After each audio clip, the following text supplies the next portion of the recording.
மயிலோட நிறங்கள் நம்ம பார்த்தா ஒரு மாதிரி blue and green shade mix ஆன மாதிரி இருக்கும். மயில் கழுத்து கலர்லாம் சொல்லி கேள்விப்பட்டிருக்கோம். ஆனா உண்மை என்னன்னா மயிலோடைய கலர் வந்து பிரவுன் தான்.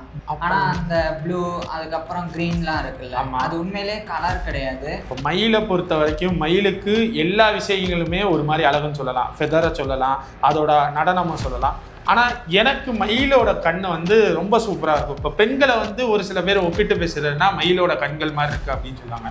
மயிலோட கண்கள் எவ்வளோ தூரத்துக்கு ப்ரோ தெரியும், எப்படி இருக்கும்? மயிலோடைய கண்கள் வந்து பார்க்கறதுக்கு விட மயில் பார்க்கறதுக்கு மயிலுக்கு இன்னும் இந்த உலகம் ரொம்ப அழகா தெரியும். ஓகே. ஏன்னா நம்மளை விட மயில்களுக்கு வந்து பார்வை திறன் வந்து ஜாஸ்தி. மயிலை வந்து ஓப்பன் பிளேஸ்ல தான் பார்க்க முடியுது. அது ஏன் ஓப்பன் பிளேஸ்ல இருக்கு? இன்னொன்று அது ஓப்பன் பிளேஸ்ல மட்டும்தான் இருக்குமா, வேற எங்கேயும் இருக்காதா? மனுஷங்க வந்து இதுக்கு உணவு கொடுக்குறாங்க, தண்ணி கொடுக்குறாங்க அப்படின்றனால மனுஷங்களை பார்த்து பயப்படுறதே இல்லை. அதனால நீங்க திருப்பரங்குன்றம் அதுக்கப்புறம் திருப்பரங்குன்றம்லாம் இல்லை. நான் இப்போ ஒரு ரீசெண்டா ஒரு சம்பவம், சங்கரன் கோயில் நான் ஊருக்கு போயிருந்தப்ப அது ஸ்கூலு, அங்க ஸ்கூல்ல யாரும் இல்லை, பட் அங்க ஸ்கூல்ல மாடியில பார்க்கல மயில் இருந்துச்சு. அதெல்லாம் எப்படின்னு இப்போ வரைக்கும் தெரியல. ஏன் மயில் இருக்குன்னா இப்போ மயில வந்து ஒரு சில விலங்குகள் வேட்டையாடும்ல, அந்த வேட்டையாடுற விலங்குகள்கிட்ட இருந்து மயில் எப்படி தப்பிக்குது, அது என்ன முறை பயன்படுத்துதுன்னு சொல்லுங்க ப்ரோ.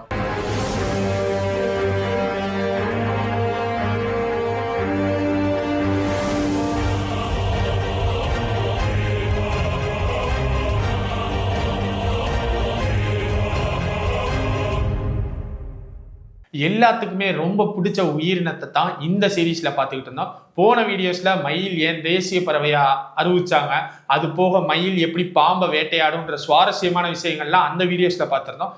இந்த வீடியோல மயிலோட இன்னும் ஒரு படி மேலே ஏறி ஒரு சில சுவாரஸ்யமான விஷயங்களை ப்ரோட்ட கேட்டு தெரிஞ்சுக்க போறோம். ப்ரோ, மயிலோட சுவாரஸ்யமான விஷயங்கள்லாம் இதை சொல்லலாம்னா என்ன ப்ரோ சொல்லலாம்? இப்போ மயில்களை பொறுத்த வரைக்கும் மயில் கலர்னு நீங்கள் என்ன சொல்லுவீங்க? மயிலோட நிறங்கள் நம்ம பார்த்தா ஒரு மாதிரி blue and green shade mix ஆன மாதிரி இருக்கும். மயில் கழுத்து கலர்லாம் சொல்லி கேள்விப்பட்டிருக்கோம். ஆனால் உண்மை என்னன்னா மயிலோடைய கலர் வந்து பிரவுன் தான். பிரவுன் கலர் தான் மயிலோடைய ஒரிஜினல் கலரு.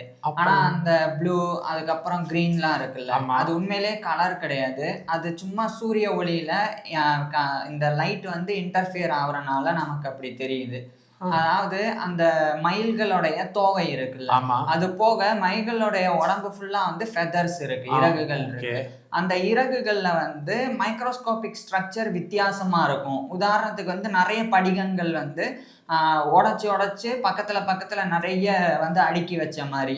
அதனால அது மேல வந்து லைட்டு படும்போது அது நமக்கு அந்த மாதிரி தெரியுது. ஒரு உதாரணத்துக்கு இப்ப கடல் கலர் வந்து நம்ம ப்ளூ கலர்ல தெரியும். ஆனா உண்மையிலேயே கடல் நீரை நீங்க கையில எடுத்து பார்த்தா ப்ளூ கலர்ல இருக்காது. ஏன்னா அது சூரிய ஒளி வந்து மிச்ச கலரை உள்வாங்கி எதை வந்து செதறடிக்குதோ அது நமக்கு வந்து தெரியுது. அந்த மாதிரி தான் மயிலோடைய உடம்புல வந்து அந்த மாதிரி சின்ன சின்ன மாதிரி ஸ்ட்ரக்சர்ஸ் வந்து இருக்கும். அதுக்கு பேரே வந்து பாபிள்ஸ் அப்படின்னு சொல்லி, அதாவது அந்த சின்ன சின்ன இறகுலாம் இருக்கும், சின்ன சின்ன முடி. அதுல இருக்கக்கூடிய ஸ்ட்ரக்சர் வந்து ஒரு மாதிரி பிரதிபலிக்கிற மாதிரி இருக்கும், நிறங்களை வந்து பிரதிபலிக்கிற மாதிரி. அதனாலதான் இந்தியன் பீஃபால் பொறுத்த வரைக்கும், அதாவது இந்தியாவில் இருக்கிற மயில்களை பொறுத்த வரைக்கும் அது ப்ளூ இல்லைன்னா கிரீன். அது ஒவ்வொரு சூழ்நிலைக்கு ஏற்ற மாதிரி நமக்கு தெரியும். நிழல்ல இருக்கும்போது ஒரு கலர்ல தெரியும், சூரிய ஒளியில இருக்கும்போது ஒரு கலர்ல தெரியும். அதனாலதான் நமக்கு மயில் கலர் இதுதான் அப்படின்னு நம்மளால ப்ளூவையோ பச்சையோ கரெக்டா சொல்ல முடியாம அது ப்ளூ பச்சைன்னு மாறிக்கிட்டே இருக்கும். ஆனா உண்மையை சொல்ல போனா அதனுடைய ஃபெதர்ல வந்து பிக்மெண்ட் அப்படின்னா, அதாவது நிறமி அப்படின்னா அது வந்து ப்ரௌன் தான். ஸோ நீங்க வந்து மயில் இறகு இருக்குல்ல, அதெல்லாம் தனித்தனியா வெட்டி அதை வந்து நல்லா அரைச்சிட்டு அதை வந்து நீங்கள் மைக்ரோஸ்கோப் வச்சோ இல்லைன்னா நார்மலாவோ பார்த்தாலும் அது வந்து ப்ரௌன் கலரில் தான் தெரியும். அதான் அதனுடைய ஸ்ட்ரக்சர் தான் அந்த நிறத்தை வந்து நமக்கு இப்படி காட்டுது. அதனால இதுக்கு பேரே வந்து ஸ்ட்ரக்சரல் கலரேஷன் அப்படின்றது. ஸோ இது இப்படி புரிஞ்சுக்கலாம். ஒரு சிடி பிளேயர் இருக்குன்னா அதனுடைய கலர் வேற, ஆனால் அதில் இருக்கக்கூடிய கோடுகள் நம்ம இப்படி வெயில்ல காட்டும் போது அதுக்கேற்ற மாதிரி அப்படின்னு ஒவ்வொரு கலரா. ஸோ அந்த மாதிரி அமைப்பு தான் மயில்களுடைய இறகுகள்ல இருக்கு. சரி ப்ரோ, இப்போ மயில் வந்து நீங்க சூரியன் படுறதுனால கலர் மாறுது அப்படின்னு சொல்றீங்க, கரெக்டா? இப்போ ஒருவேளை ஒரு இருட்லயோ இல்ல நைட்லயோ நம்ம பார்த்தாலும் நமக்கு அந்த கலர் தானே தெரியுது, ப்ரௌன் கலர். நீங்க நைட்ல பார்த்தாலே வெறும் சூரிய ஒளி மட்டும் கிடையாது. ஒரு சின்ன லைட், எந்த லைட் அதுல போய் பட்டா கூட லைட் செதறது தான். அதனால நீங்க லைட் அடிச்சு பார்த்தாலே அதோடைய கலர் வந்து நமக்கு செதறி அந்த ப்ளூ இல்லைன்னா கிரீன் கலர்ல தான் தெரியவே செய்யும். உண்மையிலேயே நைட் விஷன் இருக்கும். அந்த இது மாதிரி ஒருவேளை ஆந்தனால கலர்ஸ் வந்து பார்க்க முடியும். இப்போ உதாரணத்துக்கு வச்சுக்குவோம். ஸோ அந்த மாதிரி இருக்கு. அப்ப நைட் நேரத்துல எந்த விதமான வெளிச்சமும் இல்லாம அது மயில பாக்குதுன்னா அது அப்ப பிரவுன் கலர்ல இருக்கும். ஆனா உண்மை என்னன்னா, நீங்க நைட்ல மயில பார்த்துட்டா கூட உங்களுடைய கண்ணுக்கு தெரியுதுனாலே அங்க ஒளி இருக்கு, லைட் இருக்குன்னு தான் அர்த்தம். அப்ப அந்த லைட் அது மேல பட்டுட்டாலே பிரதிபலிச்சு நமக்கு அந்த கலர்ல தான் அது தெரியும். அப்ப இருட்டு ரூம்ல நம்ம பார்க்கல எந்த வெளிச்சமும் இல்லாம அப்படின்னா நம்மளால பார்க்கவே முடியாது. அதனாலதான் அதை நம்ம வந்து தனித்தனியா எடுத்து அதை ஒரு மாதிரி டேமேஜ் பண்ணி அதுக்கப்புறமா தான் அது பிரவுன் கலர்ல தெரியும். அந்த ஸ்ட்ரக்சரை குலைச்சிட்டு நம்ம பார்த்தா அதனுடைய ஒரிஜினல் கலர் தெரியும். சரி ப்ரோ, இப்போ மயிலை பொறுத்த வரைக்கும் மயிலுக்கு எல்லா விஷயங்களுமே ஒரு மாதிரி அழகுன்னு சொல்லலாம், ஃபெதரை சொல்லலாம், அதோட நடனமா சொல்லலாம்.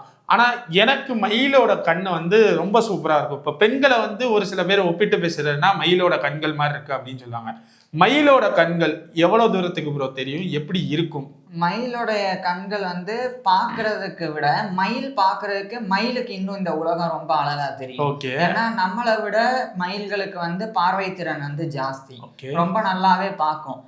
உதாரணத்துக்கு வந்து ஒரு 2ல இருந்து 8 மடங்கு நம்மளோட ஜாஸ்தி. இப்போ ஒரு 10 அடி தூரத்துல நம்ம ஒரு பூச்சியை தெளிவா பார்க்க முடியுதுன்னா அதே மயில்னால 20 அடி தூரத்துல அதே தெளிவுல பார்க்க முடியும். இல்லைன்னா ஒரு 80 அடி தூரத்துல அதே தெளிவுல பார்க்க முடியும். ஸோ அந்த அளவுக்கு அதுக்கு பார்வை திறன் இருக்கு.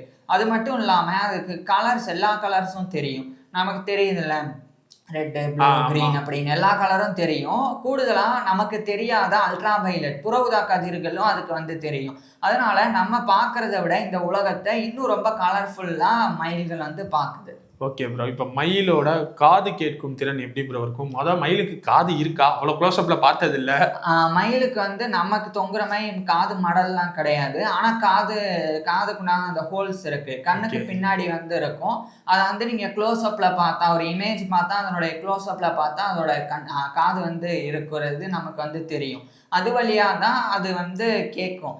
எந்த அளவுக்கு கேட்கும்னா, இதுவும் வந்து மனுஷங்களை விட அதிகமாகவே அதனால வந்து கேட்க முடியும். உதாரணத்துக்கு மனிதர்கள்னால ஒரு 20 ஹெர்ட்ஸ் வரைக்கும் சவுண்டு கேட்க முடியும்னா அது அதை விட ஜாஸ்தியாகவே, அதாவது 20க்கு கீழே கூட அதனுடைய சவுண்டு வந்து கேட்க முடியும்.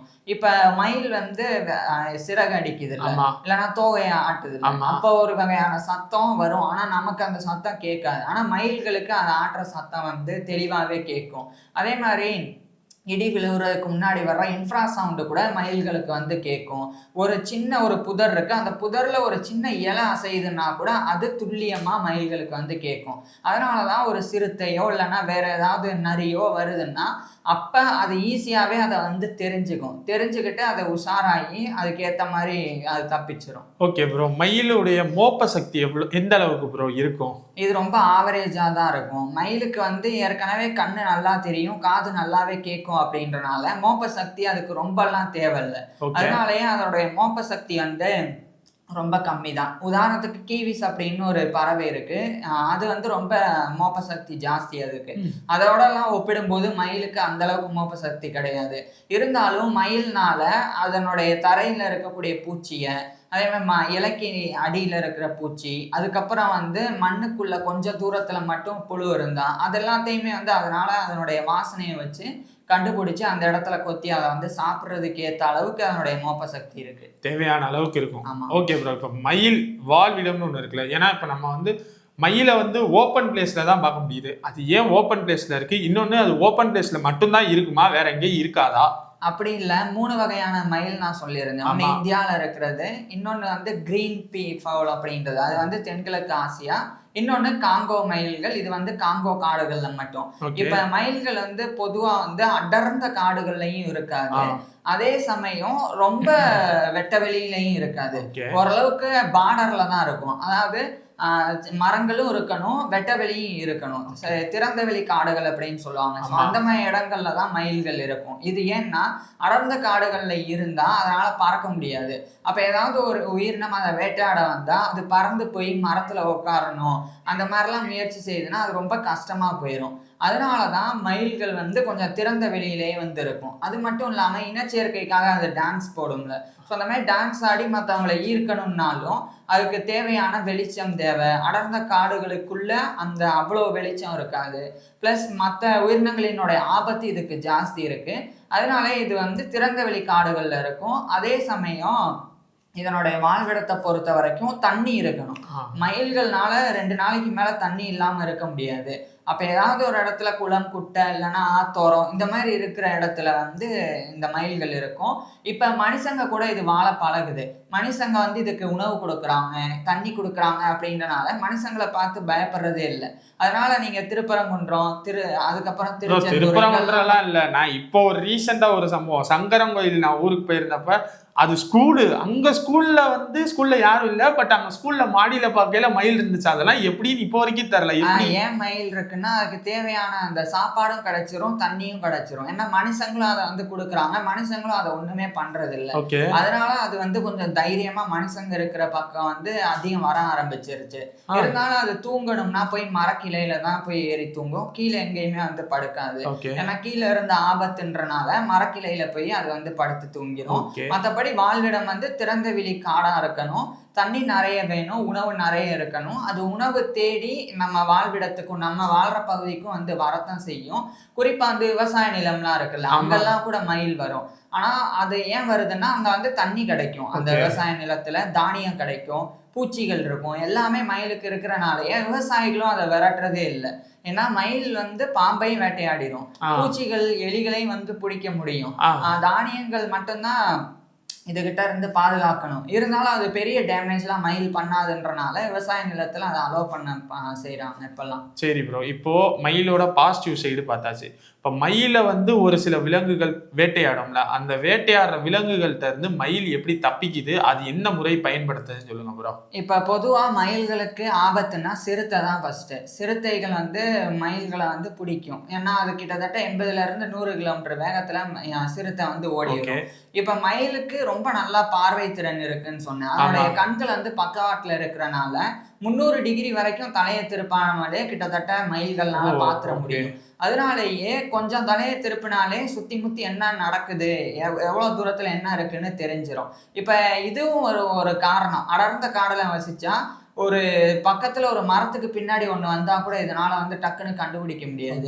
இதுவே திறந்த வெளி காடா இருந்தா ஈஸியா கண்டுபிடிச்சிடலாம். சோ அதனால மயில் வந்து சுத்தி முத்தி பாத்துரும். தூரத்துல சிறுத்தை வர்றதை பாத்துருச்சுன்னா மயில் உஷாராகி கத்த ஆரம்பிக்கும். இது கத்துற சவுண்டு 2 கிலோமீட்டர் வரைக்கும் கூட கேட்கும். மற்ற மயில்கள் ஈஸியா அதை புரிஞ்சிடும். மயில்கள் சத்தத்தை வச்சே வித்தியாசமா வந்து சத்தம். ஆமா, மழை பெய்ய போகுதுன்னா உற்சாகமா ஒரு சத்தம் போடும். அதே மாதிரி அதுக்கு சாப்பாடு அதிகம் கிடைச்சா அப்ப அதை சொல்றதுக்கும் சத்தம் போடும். இனப்பெருக்க காலத்துல அந்த இனச்சேர்க்கைக்காக கத்துறது ஒரு மாதிரி இருக்கும், ஆபத்து வரும்போது கத்துறது ஒரு மாதிரி இருக்கும். இப்ப ஆபத்து வரும்போது கத்துதுன்னா அதை புரிஞ்சுக்கிட்டு மற்ற மயில்கள் வந்து அப்படியே உஷாராகி ஓட ஆரம்பிக்கும். இது கிட்டத்தட்ட 16 கிலோமீட்டர் வேகத்துல வந்து ஓடும்.